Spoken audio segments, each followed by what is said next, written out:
take me to different doctors. He'd take me anywhere.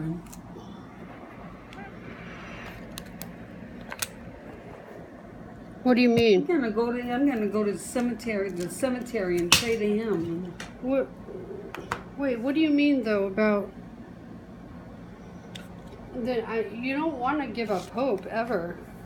I don't, but people sometimes make me give up hope. I mean, not you. I mean, like, Kevin won't give me any support at all. I mean, he could at least say, I said, don't you respect the fact that I'm at least not giving up? Yeah. He doesn't even answer me. Doesn't say anything. It's always, I think it's too bad, because I would try to encourage him. I would say, why don't we just try different doctors, or why don't you talk to a person that you think would understand? And the only thing that I worry about is everything is so different, and I don't know that everything's very confusing, and like what you have to do, and what? I can't hear you. The roads are so different now. They're different now, but why couldn't I take the class and understand about them? I want to know what's going on. I want to know what's different, and then I want to know. I want to know everything I can know. I just want to find out everything. And know. That would be good for me to do, study, and I'd like that. I could meet people and meet people that class. I'm sure there's a lot of people that go to that thing, and a lot of people must go there. And I'm sure there's plenty of people that want to drive, and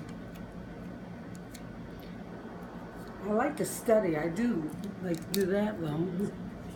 I mean, part of it, I just don't, I know they told me that we have to go to court because back when you first had the aneurysm, at that time, they used to suspend people's license for medical reasons. So the Dr. Palacio at the time, back in 1987. That was so long ago, 30 years ago. So back then, Dr. Palacio said, we're going to medically suspend her license so that you couldn't drive, because at the time you couldn't drive. Exactly, because it was so long ago. So now... So I'd love to see Dr. Palacio again or something. Well, that's why we tried to go in that day to see him, remember? He wasn't there, He wasn't there, right. So they medically suspend your license because that's what you do when somebody goes through what you went through. But I made it. But though. now... Don't they understand that I... Right. So now we have to go to court and prove that you can now drive. I'd cry, but I'd go. You'd cry, but you'd go? Well, I'd cry, probably. Mm-hmm. Yeah, it's okay. I mean, you should be allowed to cry if you've gone through all this. You can cry. Goodness. Yeah. I used to cry at the drop of a hat when I was little.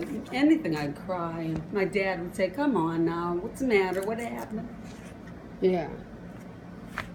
That's back then is when I wanted to tell him what was going on with his father. Yeah.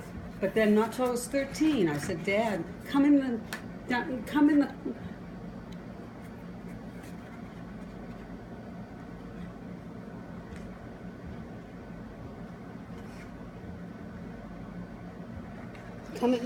the what? That we used to eat in that what do you call those places, like not a dining room, a living room? No, not a living room, a sun porch. I took him in the sun porch. I took his hand. I said, Dad, I want to tell you something. He said, you're 13 years old. What's the matter? Did a boy do something? I said, not a boy. And then I told him the whole bit. He said, not a boy. Then he goes, oh my God. Then he went and told your mother, your grandmother. Yeah. And your grandmother said, well, of course, I believe it. I never liked his father. And I said, Mom, don't say that. Then my father said, then